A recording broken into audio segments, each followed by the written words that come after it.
ચલો મિત્રો બીજો દાખલો. આ દાખલો પણ આદેશની રીતે જ છે. તો 2x + 3y બરાબર કે 4x + 5y બરાબર 23. તો આ પહેલું સમીકરણ, આ બીજું સમીકરણ. તો હવે આદેશની રીતમાં શું કરવાનું કે તમને હમણાં પણ કીધું હતું કે આદેશની રીતમાં કાં તો x ને કરતા બનાવો કાં તો y ને કરતા બનાવો. આ આપણે સ્ટાન્ડર્ડ મેથ્સના દાખલા જોઈએ છીએ અને આ બધા દાખલા મોસ્ટ ટાઈમલી છે, તો ખાસ જોજો અને તમારા મિત્રોને પણ શેર કરજો. તો ચલો હવે સમીકરણ 1 માંથી x ને કરતા બનાવું છું. તો પહેલા હું એ સમીકરણ પેટલું લખીશ કે 2x + 3y બરાબર 13.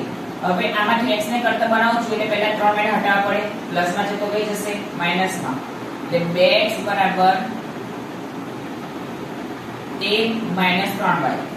તો x ને કરતા બનાવવાનો છે એક તે ગુણાકારમાં છે તો કઈ જશે ભાગાકારમાં. એટલે x બરાબર શું આવે 13 - 3y છેદમાં 2. હવે આપણે સમીકરણ 1 માંથી x ને કરતા બનાવ્યો છે તો એની કિંમત આપણે શેમાં મૂકવાનું સમીકરણ 2 માં. તો લખીશું કે x બરાબર 13 - 3y છેદમાં 2 એ સમીકરણ 2 માં મૂકતા. તો ચલો જ્યાં x કે એટલે શું મૂકવાનું 13 - 3y સોરી 4 કૌંસમાં 13 - 3y છેદમાં 2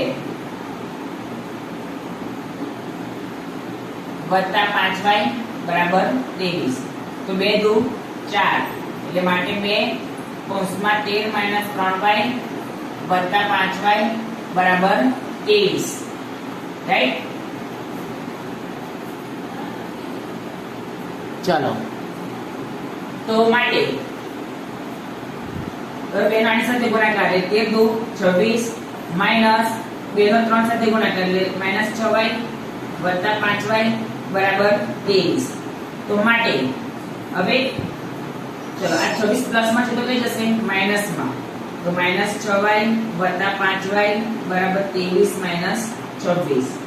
તો માટે પ્લસ માઈનસ માઈનસ એટલે -6 વત્તા 5 તો -y બરાબર -3.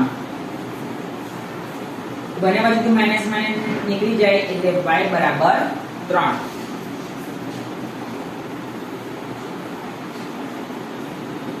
તો y બરાબર 3 એ આપણે શેમાં કરવું આપણે જે x સ્વરૂપ લીધું છે એમાં મૂકીશું. લખીશું કે y બરાબર 3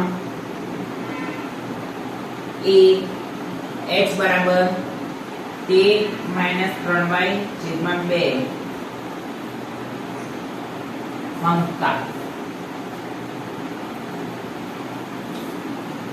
તો x બરાબર જ્યાં y દેખાય કેટલા મૂકવાના 3.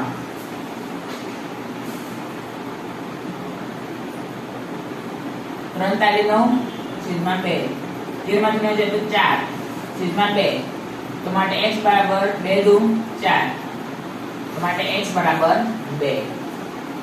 એટલે y બરાબર 3 અને x બરાબર 2. તો લખીશું કે આમ આપેલ સુરેખ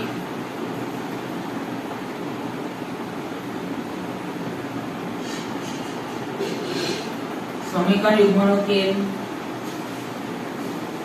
x બરાબર 2 અને y બરાબર 3 છે.